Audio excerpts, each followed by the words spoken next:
Liverpool buat prank pula. Tak apa, jom kita review game UCL.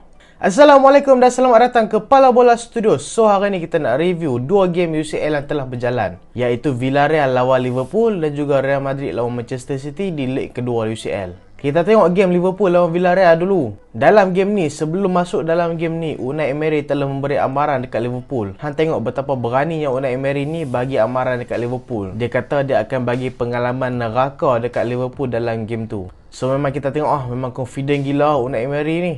Tapi Unai Emery ni masuk dalam game ni bukan dengan cakap kosong. Dia memang betul-betul tukar Villarreal ni jadi Villarreal orang tak kenal. Sebab macam kita tahu, Villarreal ni memang suka main sit deep. Mereka ni memang suka main low block. Tapi dalam game ni, first 11 saja, Villarreal ni mereka main agresif gila. Mereka main high pressing. Mereka pressing bukan sampai ke defense, sampai ke keeper mereka pressing. Dan attacking mereka memang sangat agresif. Mereka main dengan formation 4-4-2. Iaitu defensive midfield mereka iaitu Parejo dengan Etienne Capu.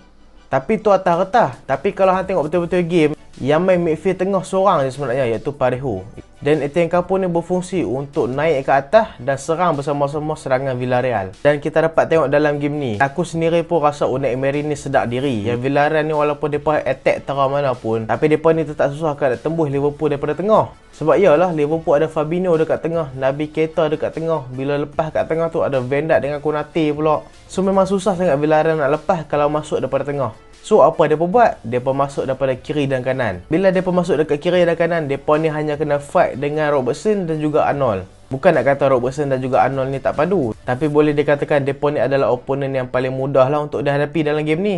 Tapi bila hang tengok balik, kalau mereka dapat masuk belah kanan dan kiri pun, mereka cross pun, tengah ada Van Dijk dengan Konate juga. So apa solusi Unai Emery dalam game ni? Dalam game ni dia tugaskan play-play dia untuk cross, jangan cross dekat tengah. Cross jauh sikit. Bila depa cross kat tengah tu, depa akan fight dengan Van Dijk dengan Konate. So memang susah lah nak menang. Dan bila depa cross jauh sikit, bila dia cross belah Alexander Arnold, dapat dekat belah Robertson, play-play yang kena challenge dengan Robertson tu mudah lah sikit untuk fight dengan Robertson. Dan taktik ni memang berjaya lah waktu first half.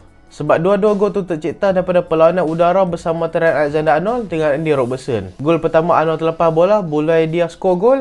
Dan gol kedua Andy Robertson terlepas bola dan Coquelin pun skor. So bila Villarreal leading 2-0, hang bayarlah tim hang ni main dekat tempat lawan. Tak kira lah tim hang Liverpool ke Real Madrid ke, bila hang main dekat tempat lawan, hang kena 2-0, mestilah hang ni agak mental sikit, betul tak? So itulah yang terjadi pada separuh masa pertama. Liverpool ni memang tak kreatif langsung waktu separuh masa pertama. Kita dapat tengoklah umpanan-umpanan midfield Liverpool memang tumpul dalam first half ni.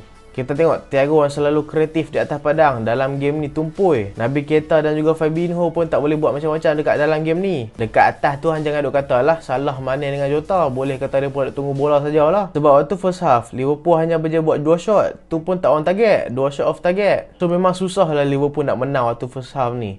Tapi macam mana dia pun boleh comeback 3-2 waktu second half? Waktu second half ada beberapa perubahan yang Jurgen Klopp buat. Iaitu dia tukarkan Luis Diaz dengan Jota, dan Sadio Mane dia tarik main ke tengah dan Luis Diaz main di bahagian kiri, dan dia overlapkan lagi pergerakan Robertson dan juga Arnold. Dan trio midfield Liverpool, bila Arnold dengan Robertson naik, Fabinho dengan Thiago ni akan backup turun ke bawah, dan juga Naby Keita akan naik ke atas. Ni akan membentuk banyak gila serangan Liverpool di bahagian atas. Kira second half ni Liverpool pakai gear habis lah. Dan bagi aku kemasukan Luis Diaz ni adalah salah satu perubahan yang terbaik yang Klopp pernah buat. Sebab Luis Diaz dalam game ni memang perform gila. Dia banyak chance gila, tapi sayang banyak yang dia tak skor. Dan mungkin kita boleh kata Jurgen Klopp ni dia bagi semangat dekat play-play dia untuk comeback waktu second half.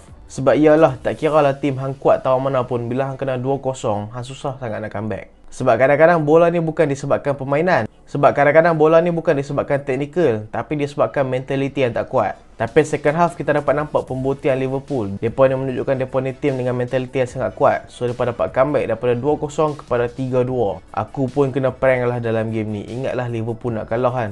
Tengoklah kali Liverpool comeback 3-2. Aku tak adalah haters gila-gila kat Liverpool, tapi adalah haters sikit kan. Tapi aku pun mengharapkan Liverpool masuk ke final. Sebab kalau Villarreal masuk ke final, bosan mat. So aku sebagai fans neutral, memanglah aku nak Liverpool ni masuk ke final. Dan akhirnya Liverpool menang 3-2 dalam game ni. Tapi walau bagaimanapun, kita kena puji jugalah permainan-permainan Villarreal. Hang bayanglah mereka lawan dengan Liverpool, tapi mereka ni tak pernah takut untuk attack Liverpool. Dan mereka ni ada cara lain untuk tembus bahagian pertahanan Liverpool. Walaupun mereka kalah 3-2 dalam game ni, tapi bagi aku good job untuk Villarreal. Dapat masuk semi-final UCL daripada season lepas champion Europa League je. Dan season ni hampir-hampir masuk ke final UCL. Dan Villarreal ni telah membuka mata tim-tim lain yang bawah mereka ni bukanlah tim kecil. Kita masuk game kedua pula, iaitu Manchester City lawan Real Madrid. Manchester City lawan Real Madrid, bagi aku game ni boleh dikatakan sangat enjoy waktu game lepas. Tapi dalam game ni kita dapat tengok kedua-dua tim berhati-hati dalam serangan waktu first half. Walaupun first half kita dapat tengok Manchester City dengan Real Madrid ni berhati-hati dalam serangan, tapi kita boleh tengok Manchester City lebih dominan dalam control game. Sebab apa? Sebab Real Madrid ni hanya bergantung kepada counter attack saja waktu first half. Tapi yang menjadikan game ni enjoy, kedua-dua tim ni memainkan dengan intensity pressing yang tinggi. Man City pressing Real Madrid kau-kau, bila dapat bola depa counter pressing balik. So memang bola tu selalu sangat berlegak dekat tengah. Dan waktu first half pun dia berakhir dengan 0-0.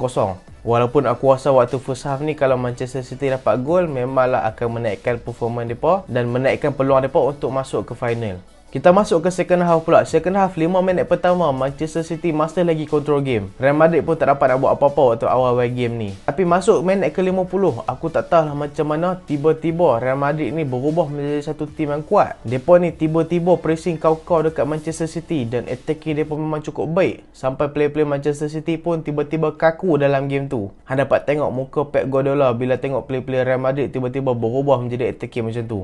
Aku tak tahulah ni mungkin taktik Ancelotti nak bagi Pep terkejut. Sebab Han dapat tengok bila masuk minit 50 je, terus player Real Madrid ni pressing kau-kau dekat player Manchester City. Dan hasilnya banyak kali mereka nak masuk ke dalam kotak penalti Manchester City, tapi selalu digagalkan oleh barisan pertahanan Manchester City di tengah. Dan bagi aku, kalau Kyle Walker dengan Cancelo tak main dalam game ni, bagi aku memang Vinicius memang menari lah atas padang tu. Tara Vinicius main pun tengoklah sampai Walker kena keluar padang. Sampai kawan tu tak larat nak jaga Vinicius. Main Cancelo jaga pun sama juga, dia pun penat nak jaga. So bagi aku Vinicius ni memang salah satu player yang sangat hebat lah. Dribbling dia memang mantap lah dalam game ni. Dan menuju ke minit 70 kalau aku tak silap, tiba-tiba Kevin De Bruyne dikeluarkan. Memanglah dalam game ni kita dapat nampak kontribusi Kevin De Bruyne ni agak kurang. So Pep Guardiola memasukkan Ilkay Gundogan.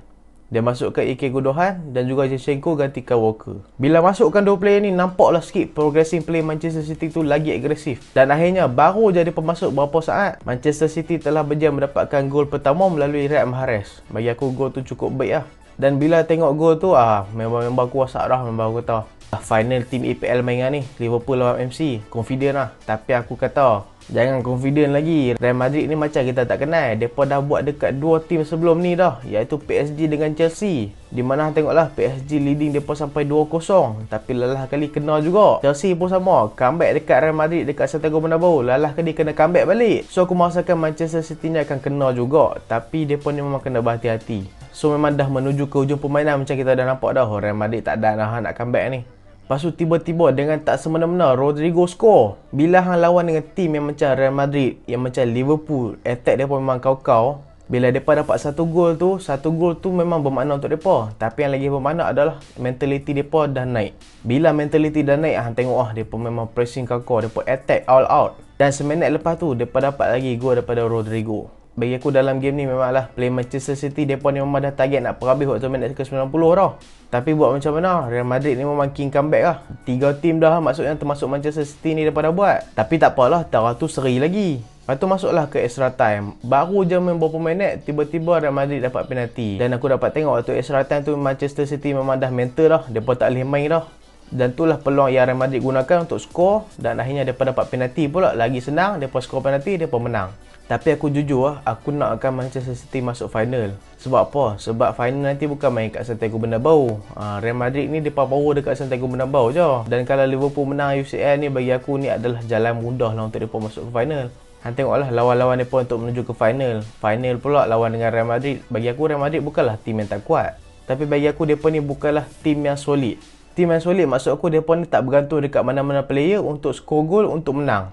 Macam tengok Liverpool ni mereka ada Salah, Mane dan Jota ataupun Luis Diaz, tapi mereka ni tak bergantung dekat player tu. Kalau player tu keluar pun masuk player lain boleh skor gol juga. Tapi Real Madrid bukan macam tu. Real Madrid ni kalau ada Benzema dengan Vinicius padu, tak ada Benzema dengan Vinicius habis melingkup. Dan kita dapat tengok waktu Real Madrid kalah dengan Barcelona 4-0 dulu. Memang Real Madrid ni melingkup kalau tak ada Benzema. Macam Manchester City ni pun mereka ni tim yang padu. Tapi kelemahan mereka macam gua tahu itu, mereka ni adalah tim yang tak ada siapa boleh support mental mereka kalau mereka down. Dan benda tu lah yang terjadi waktu lawan Real Madrid. Dan prediction aku final nanti Real Madrid adalah Liverpool lah. Tunggu nanti aku predict video baru nanti. Dan sorry lah, aku tak ada nak pilih pemenang duit raya. InsyaAllah aku akan buat sekali video esok waktu borak player. Aku akan umum sekali giveaway dan juga pemenang duit raya. Dan minta maaf sebab banyak hari tak buat video. Biasalah beraya, dia penat sikit lah. Okay lah, terima kasih sebab tengok sampai habis. Jangan lupa like, jangan lupa share, jangan lupa subscribe. Aku Solehan. Assalamualaikum.